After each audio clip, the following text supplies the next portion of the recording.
The taste of hard times, dinners for under a pound. What does survival taste like? For many families in post-war Britain, it tasted like beans on toast, or maybe egg and chips, or mashed potatoes with sausage and a ladle of onion gravy. In a world where every penny mattered, meals weren't about indulgence. They were about getting through the day. But somehow, even in that simplicity, there was warmth, there was love, there was memory. The 1950s, 60s, and 70s in Britain were decades of quiet resilience. After the bombs fell and the dust settled from World War II, households faced another kind of battle, the war against scarcity. Rationing had left a permanent mark, and though it officially ended in 1954, the habits it created lingered for years. Fridges were rare, incomes were low, and mothers and grandmothers, the quiet heroes of the kitchen, learned how to stretch a shilling further than anyone thought possible. Step inside a typical working-class kitchen of the time, and you'd smell history. The air held the tang of frying oil, the sweetness of baked beans, the earthy warmth of boiled potatoes. Everything had a story, everything had a price, and often it was less than a pound. Take beans on toast. By the late 60s, tins of Heinz beans were a fixture in over 80% of homes, costing under 10 pence. A loaf of bread, just 11p. Margarine was cheap and spreadable. 2 slices of toast, half a tin of beans, and a smear of margarine. Dinner for under a bob. But it wasn't just food. It was the sound of the tin opener scratching against metal, the hiss as the lid curled back, the slow bubble of beans heating on the stove. For kids, it was often their first hot meal made solo. For parents, it meant everyone had eaten, and nobody had to go to bed hungry. If beans weren't on the table, then egg and chips was the next best thing. Potatoes in 1955 sold for 4 pence a pound. Eggs, about 3 pence each. For under a shilling, 6 people could eat. The chip pans sizzled like a miniature firework display, oil popping against tile walls. Eggs cracked into hot pans, yolks jiggling like jelly. The smell wasn't just dinner, it was wallpaper, soaked into school uniforms and net curtains. And that smell? It told the neighbors exactly what you were eating for tea. Then there was sausage and mash. A pound of sausages in 1960 cost about 1 shilling and 6 pence. But these weren't the meaty links we know today. They were mostly filler. Rusk, fat, salt. Still add 2 pounds of potatoes, a dollop of dripping, saved from the Sunday roast, and you had a meal for the entire family under 3 shillings. Sliced lengthwise, those sausages went further, because every inch counted. A ladle of onion gravy brought the dish to life. Kids didn't care if the sausages weren't prime cuts.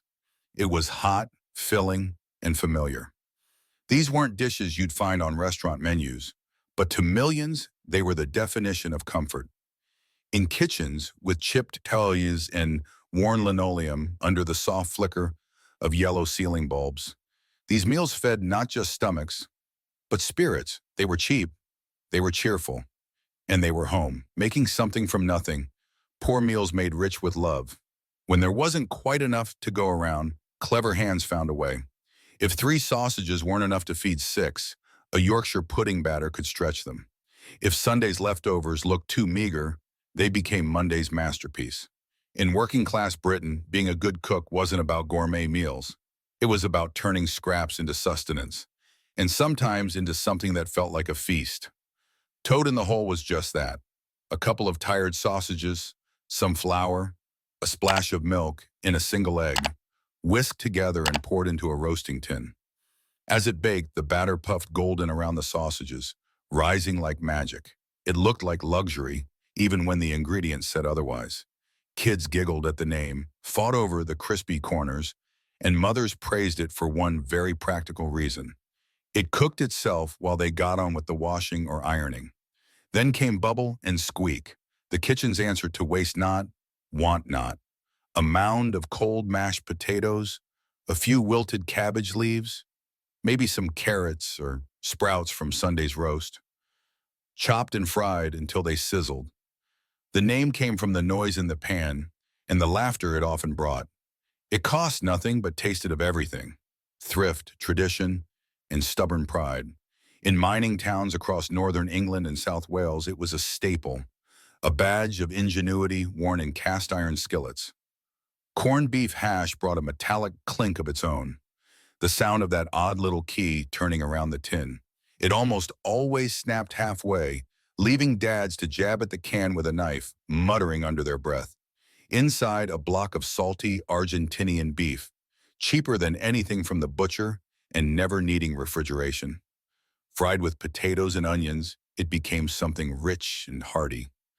Crisp on the outside, tender on the inside, it tasted of reliability, a dish that never let the family down. These meals weren't fancy. They didn't try to be. But in every corner of Britain, from Glasgow's tenements to London's terraces, they kept families going. They filled bellies and warmed homes, often with little more than leftovers, a tin, and a pinch of patience. Cooking like this was more than a necessity. It was a philosophy. It taught generations that creativity mattered more than money, that food didn't need labels or packaging to be good, and that somehow the scraps could be the soul of the meal. And in every household, there was always one rule: nothing went to waste, not even the name of a dish. Shared tables, shared memories, from chip shops to school halls. If you grew up in post-war Britain, chances are you knew what Spam fritters tasted like, whether you liked them or not. Thin slices of canned meat, dipped in batter and dropped into sizzling oil, turning a cheap tin into something that at least looked respectable.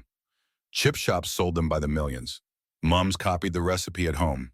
In a world without fridges, Spam wasn't just meat, it was survival in a can. The smell of oil clung to school blazers and living room curtains.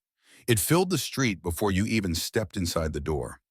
Some children loved the crispy crust and the salty center.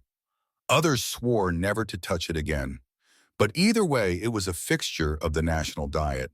You didn't have to like Spam, you just had to accept it. Then came the dish that defined comfort: mince and tatties. Especially in Scotland, this was more than dinner, it was routine. Minced meat, onions, carrots, and a heap of potatoes simmered in one pot. It was filling, it was warm, and best of all, it was cheap. In the 1960s, surveys found families in Glasgow and Edinburgh eating it 3 or 4 nights a week. Sometimes oats or breadcrumbs bulked it out even further. A few shillings could feed a working man, a mother, and 4 hungry kids. In other parts of the country, shepherd's pie offered a similar promise. Traditionally lamb, but in most homes it was whatever the butcher had left on Friday. A layer of mince cooked with onions and carrots, topped with mashed potatoes and grilled until golden. The crusty top was always the best part. Crunchy, caramelized, a bit burnt if you were lucky. Kids scraped it off first, leaving the soft mash and meat for later. It wasn't fancy, but it felt like something made with care. These meals didn't just appear at home. They were dished out at school dinners, where generations of children came face to face with British thrift, one tray at a time. From the metal scoops of mashed potato to the unmistakable plonk of a single sausage, school lunch was an experience. Some remembered it with fondness, others with trauma, but no one forgot.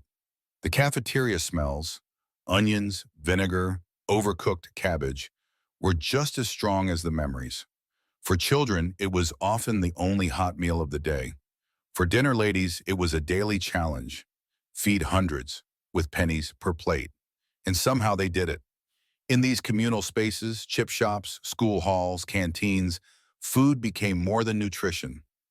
It became culture. Shared meals created shared stories.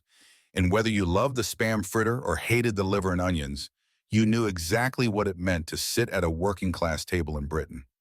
It was about more than full stomachs. It was about dignity, familiarity, the comfort of knowing that the same meals were bubbling in kitchens up and down the country, that someone somewhere was eating just like you. When the meat ran out, feeding a family with creativity. What happened when payday was still days away and the meat was long gone? That's when the real magic happened. Not in the butcher's bag, but in the back of the cupboard. Because British grandmothers had a way of turning nothing into dinner. And often those meatless meals were the most memorable of all. Pea soup was one such lifesaver. Made from split peas that cost pennies, it needed little more than water, onions, and a long, slow boil. If you were lucky, maybe there was a ham bone to lend some flavor. But even without it, the result was a thick, hearty bowl of warmth. In mining villages across the Northeast, this wasn't just a meal, it was an evening ritual. The steam from the pot warmed the kitchen. The smell wrapped around you like a blanket. Children might wrinkle their noses at first, but by the second helping, they were scraping the bowl clean. Then there were potato cakes, leftover mash patted into rounds, dusted with flour, and fried until golden. Crisp on the outside, soft in the middle. A handful of cold spuds could become a family's entire supper. Add a splash of brown sauce, and it felt like a proper meal. In Lanarkshire and Lancashire, Monday nights were known for these little miracles. Children often snuck them straight from the pan, burning their fingers in the process, but never caring. Another dish that required no shopping at all was bread and dripping. When the Sunday roast was long gone, the leftover fat was poured into a jar and left to cool, jelly on top, creamy lard underneath. Spread on thick slices of bread, it was greasy, salty, and undeniably filling. In places like Yorkshire and the Midlands, dripping jars were as common as teapots. Some swore it tasted better than butter. Others just knew it kept hunger away when there was nothing else. These meals weren't glamorous. They didn't grace cookbooks or telly adverts, but they carried something deeper. The sense that nothing and no one would be wasted. That every scrap, every crust, every spoonful of yesterday's dinner still had value. It wasn't just about eating. It was about surviving and surviving together. Doctors later warned of cholesterol and heart disease. But for families back then, the real danger wasn't clogged arteries. It was empty stomachs. And in that fight, dripping on bread or fried potato cakes were weapons of resilience. These dishes remind us that food isn't always about ingredients. Sometimes it's about memory. And in every fry-up, every bubbling pot of peas, every pan of yesterday's mash, you could taste the determination, the care, and the quiet strength of those who cooked it. Sweet things from scraps, desserts that made childhoods whole. If dinner was survival, then dessert was reward. No matter how lean the cupboard or how tight the budget, British grandmothers always seemed to find a way to end the meal on a sweet note, not because they had to, but because they wanted to give their children something to smile about. And in that simplicity, these humble puddings became sacred. The queen of all thrifty desserts was rice pudding. Just a few spoonfuls of rice, some milk, and a pinch of sugar, slid into the oven to bake until golden. The top formed a skin that divided households. Some fought over the chewy, caramelized crust. Others pushed it aside with a spoon. But everyone knew what it meant. It was warmth. It was comfort. It was the taste of home. A sprinkle of nutmeg made it feel almost posh, like something far grander than the pennies it cost to make. For something a little different, though not always welcome, there was semolina pudding. It arrived with a blob of jam in the middle, as if trying to make up for its gluey texture. Served in both school canteens and family kitchens, it stuck to spoons, to bowls, and often to the roofs of mouths. But it filled you up, and that was the point. One six-penny packet could feed the whole family. Gran always said, "It'll stick to your ribs." And it did, in more ways than one. Stewed fruit and custard was a seasonal classic. Windfall apples, pears from the neighbor's tree, or blackberries gathered from hedgerows, simmered with sugar until soft, poured into a basin, and drowned in warm yellow custard. In Kent, families bottled jars of stewed fruit to last through winter. In Wales, blackberries were traded like currency among kids. It wasn't just dessert, it was storytelling in a bowl. Then came bread pudding, proof that even stale crusts had value. Leftover bread soaked in milk, mixed with sugar, suet, and dried fruit, then baked into a dense spice slab. It wasn't light, it wasn't elegant, but it fed everyone. Some grandmothers cut it into squares and wrapped it in grease-proof paper for packed lunches. Others served it steaming with custard. A full tray cost about a shilling. If it lasted until morning, that was a miracle. Of course, no list of sweet wartime memories would be complete without jam roly-poly, spotted dick, or treacle sponge. Made from the same few cheap ingredients, flour, suet, sugar, each dish had its own character. Rolled, boiled, or steamed, these puddings arrived sticky, heavy, and steaming. They were the stuff of playground jokes and second helpings. The golden syrup tins sat proudly on many a British shelf. A single shilling could turn porridge into a treat or sponge into celebration. And by the late 60s, the world of desserts was changing. A brightly colored powder called Angel Delight arrived. Instant, fluffy, and tasting faintly of strawberries or butterscotch. Some said it tasted like chemicals. Others begged for it every night. Either way, it was fast, cheap, and modern, a sign that Britain's kitchens were stepping into a new era. But for many, it was still Gran's rice pudding that held the real magic. One whiff of cinnamon or nutmeg, and you were 5 years old again, legs swinging from a wooden chair, spoon in hand, waiting for that first warm bite. Because no matter how tough the week had been, no matter how empty the purse, something sweet after tea reminded you. You were loved, from frugal to forever. Meals that became memory. As time rolled on and Britain changed, so did its kitchens. Supermarkets replaced corner shops. Microwaves took the place of bubbling pots. And yet, somewhere deep in the collective memory, the taste of beans on toast, of bread pudding, of mince and tatties, never left. These weren't just meals. They were stories told in steam and gravy. They were the quiet triumphs of women who made miracles from tins and scraps. They were proof that love didn't need luxuries, only intention, only care. You see, these dishes, these poor man's dinners, weren't about poverty. They were about pride, about making something out of nothing and doing it with a smile. They taught generations that a home-cooked meal, no matter how humble, had more value than anything prepackaged or processed. They taught resourcefulness, resilience, and gratitude. In today's world, where food is photographed more than it's tasted, where ingredients are flown across continents, and meals are judged by their price tags, it's easy to forget that once a jam sandwich made a child's day, that a ladle of pea soup could feel like a mother's hug, that a suet dumpling floating in weak gravy could carry more comfort than any five-star dish. So where are these meals now? Some survive, revived on retro menus or whispered about in documentaries. Others live on in family traditions, brought back for nostalgia's sake. But many have quietly disappeared, lost beneath convenience and trend. And yet, maybe they're not gone. Maybe they've become something else, a kind of cultural inheritance, a memory baked into the nation's soul, a reminder that food doesn't need to be expensive to be meaningful. Perhaps the most valuable ingredient was never meat or butter or sugar, but memory. So next time you toast a slice of bread or fry leftover mash into a golden cake, think of Gran standing at her cooker, apron dusted with flour, stretching one more meal from one last coin. She wasn't just feeding mouths, she was building resilience, creating comfort, crafting legacy. Because in the end, what we eat becomes who we are.